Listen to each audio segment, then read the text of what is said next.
তো দেখো আজকে হচ্ছে নীল ষষ্ঠী, তো তার জন্য আজকে কি কি রান্না করেছি, নিরামিষই রান্না করেছি। এটা হচ্ছে যে আলু ভাজা, আর এর মধ্যে আছে হচ্ছে এই যে টক ডাল করেছি, ওরা খাবে টক ডাল আলু ভাজা। আর এই যে ভাত করেছিলাম, গরম ভাত, এই যে গরম ভাত, এখনও কেউ খায়নি ভাত।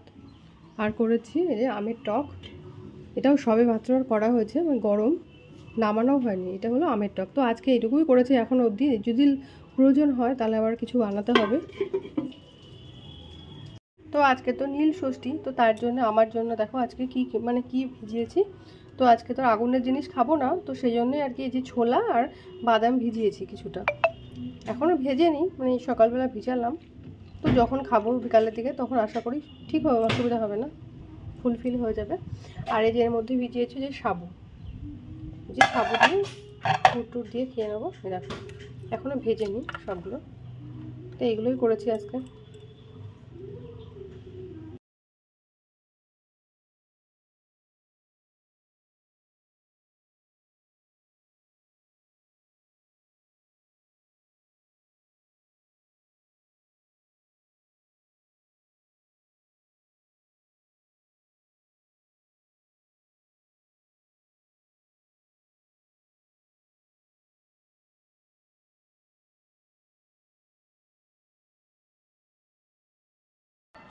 তো ওই দেখো এগুলো হচ্ছে আমাদের গাছের ফুল, আর এটা হচ্ছে যে গোলাপ, আমাদের গাছে হয়েছিল, তো দুটো পেয়েছি আজকে।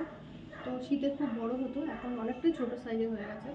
আর এই যে ফুল আর এই যে বেলপাতা এগুলো তুলেছি, আর যে প্যাকেট থেকে দুধ এনে দিয়েছে। বসো বাবু বসো। আর দেখো পুজোর জন্য কালকে কী কী কিনেছিলাম ওটা তো দেখিয়েছি, এগুলো সব দেখানো আছে, এগুলোও সব দেখানো আছে। এই যে সব শুকিয়ে গেছে, কি অবস্থা হয়ে গেছে। আর এই যে ফলগুলো দেখো কী কী আছে, এই যে কলা, আপেল, লেবু আর শসা, এই হচ্ছে ফল। আর যে একটা পইতে, আর এর মধ্যে বলতে হয় পইতে না, এই যে হচ্ছে বেল, এটা হচ্ছে আমাদের গাছের বেল, আমার বাপের বাড়ি গাছের বেল এটা। আর এটা ডাব, এটা হচ্ছে আমাদের গাছের ডাব, খুব সুন্দর ডাবটা, ছোটো সাইজ একদম কচি ডাব। আর এটা আম, এটা আমাদের গাছের আম, মা পাঠিয়েছে। আর দুটো বেল পাঠিয়েছে, দেখো দুটো বেল, একটা বেবি বেল, একটা অ্যাডাল্ট বেল। আর এই একটা ডাব পাঠিয়েছে, তো এটা ওদের খাওয়ার জন্য। ডাব ঠিক না লাগে, গাছ থেকে হয়েছে বলে বেশি করে পাঠিয়েছে একটা একটা। আর একটা, আর এর মধ্যে তো আছে যে নোনা টোনা সব আছে। বন্ধ করবো, এই যে প্রদীপ কিনেছিলাম, মাটির প্রদীপ।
চতুর্থ অধ্যায় কর্ম জ্ঞান কর্ম সন্ন্যাস যোগ। ভগবান শ্রীকৃষ্ণ বললেন, এই অবিনাশী যোগ আমি সূর্যকে বলেছিলাম। সূর্য তার পুত্র বৈবস্বত মনুকে মনু তার পুত্র রাজা ইক্ষ্বাকুকে এটি বলেছিলেন। হে পরন্তপ অর্জুন, এইভাবে পরম পরাক্রমে প্রাপ্ত এই যোগ রাজর্ষিগণ জেনেছিলেন, কিন্তু তারপরে এই যোগ দীর্ঘকালের ব্যবধানে পিতৃলোক হতে প্রায় বিনষ্ট হয়েছে। তুমি আমার ভক্ত ও প্রিয় সখা, সেই জন্য আমি পুরাতন যোগ আজ আমি তোমাকে বললাম, কারণ এটি অতি উত্তম রহস্য অর্থাৎ গোপনীয় বিষয়। অর্জুন বললেন, আপনার জন্ম তো এখন অর্থাৎ এই যুগে হয়েছে, আর সূর্যের জন্ম তো বহু পূর্বে অর্থাৎ কল্পের আদিতে হয়েছে। তবে আমি কি করে বুঝবো যে আপনি কল্পের আদিতে এই যুগের কথা সূর্যকে বলেছিলেন? ভগবান শ্রীকৃষ্ণ বললেন, হে পরন্তপ অর্জুন, আমার এবং তোমার বহু জন্ম অতীত হয়েছে, সেসব তুমি জানো না, কিন্তু আমি জানি। আমি জন্মরহিত অবিনাশী স্বরূপ এবং সর্বভূতের ঈশ্বর হওয়া সত্ত্বেও নিজ প্রকৃতিকে অধীন করে স্বীয় যোগ মায়া দ্বারা প্রকটিত হই। হে ভারত, যখনই ধর্মের হানি এবং অধর্মের বৃদ্ধি হয়, তখনই আমি নিজেকে সৃষ্টি করি, অর্থাৎ সাকার রূপে জনসমক্ষে প্রকট হই। সাধুদের রক্ষার জন্য, পাপীদের বিনাশের জন্য এবং ধর্ম সংস্থাপনের জন্য আমি যুগে যুগে অবতীর্ণ হই। হে অর্জুন, আমার জন্ম, কর্ম, দীর্ঘ এবং অর্থাৎ নির্মল ও অলৌকিক। এইভাবে যে ব্যক্তি আমাকে তত্ত্বত জানেন, তিনি দেহত্যাগ করে পুনরায় জন্মগ্রহণ করেন না, অর্থাৎ তিনি আমাকেই লাভ করেন। যাদের আসক্তি, ভয় ও ক্রোধ সর্বতভাবে নষ্ট হয়েছে, যারা আমার প্রেমে একাগ্রচিত্ত এবং আমার শরণাপন্ন, এরূপ বহু ভক্ত জ্ঞানরূপ তপস্যা দ্বারা পবিত্র হয়ে আমার স্বরূপে স্থিতি লাভ করেছেন। হে অর্জুন, যে ভক্ত আমাকে যেভাবে ভজনা করেন, আমিও তাকে সেভাবেই ভজনা করি, কারণ সকল মানুষই সর্বতভাবে আমার পথে অনুসরণ করেন। এই মনুষ্যলোকে কর্মফলাকাঙ্ক্ষাযুক্ত মানুষ দেবতাগণের পুজো করেন, কারণ কর্মজনিত সিদ্ধি তারা শীঘ্রই লাভ করেন। ব্রাহ্মণ, ক্ষত্রিয়, বৈশ্য এবং শূদ্র এই বর্ণ চতুষ্টয় গুণ এবং কর্মের বিভাগ অনুসারে আমি সৃষ্টি করেছি। সৃষ্টিকর্মের কর্তা হলেও অবিনাশী পরমেশ্বর রূপ আমাকে তুমি প্রকৃতপক্ষে অকর্তা বলেই জানবে। কর্মফলে আমার স্পৃহা নেই, তাই কোনো কর্ম আমাকে আবদ্ধ করতে পারে না। এই রূপে যিনি আমাকে তত্ত্বত জানেন, তিনিও কর্মের দ্বারা আবদ্ধ হন না। এই রূপ জেনে পূর্বতন মূর্খগণ নিষ্কাম কর্ম করেছেন। এই জন্য তুমি পূর্বসূরিগণের দ্বারা নিত্য আচরিত কর্মই পালন করো। কর্ম কি অকর্ম কি অর্থাৎ তত্ত্বার্থ নির্ণয় করতে বুদ্ধিমান ব্যক্তিরা বিভ্রান্ত হন।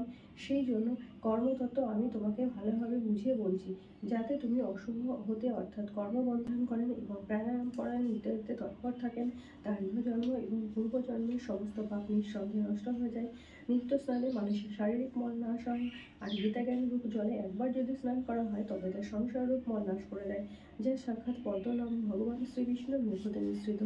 সেই গীতাশাস্ত্র ঠিকভাবে পাঠ করা উচিত। অন্য শাস্ত্রাদি বিস্তারিত ব্যাখ্যার কি প্রয়োজন, যা অমৃতকর মহাভারতের সার এবং ভগবান শ্রীকৃষ্ণের মুখ নিঃসৃত। সেই গীতারূপ গঙ্গা জল পান করলে এই জগতে পুনর্বার জন্মগ্রহণ করতে হয় না। উপনিষদ সমূহ গাভী গোপাল নন্দন শ্রীকৃষ্ণ তার দেহ অর্জুন গৌবৎস এই মহৎ গীতামৃত সেই গাভীর দুগ্ধ এবং শুদ্ধ বুদ্ধিসম্পন্ন সুধীজন তার ভোক্তা। দেবকীনন্দন ভগবান শ্রীকৃষ্ণ কথিত গীতাশাস্ত্রই একমাত্র উত্তম শাস্ত্র। ভগবান দেবকীনন্দনই একমাত্র সর্বোত্তম দেবতা, আর তার নামই একমাত্র মন্ত্র এবং সেই ভগবানের সেবাই হলো একমাত্র কর্তব্য কর্ম।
সকালবেলার পাখি দন্তুস্ব সবার আগে কুসুম বয়াকার লয়কারে বয়কার লয়কার না, বয়কারে বা গয়কারে গে বাগে হস্যু ঠব উঠবো আমি দয়াকার কয়েছি কি ডাকি।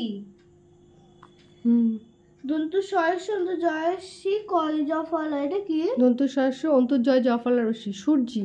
সূর্যি মামা জাগার আগে হস্যু ঠব উঠবো আমসিমি আমি বর্গী জয়াকার গয়াকারে গে জাগে। সূর্যি মামা জাগার আগে উঠবো আমি জেগে জেগে হয়াকার লয় হয়াকার হ অন্তুস্তীয় অন্তুস্তীয় লয় হস্যি হাজিলি হয়নি।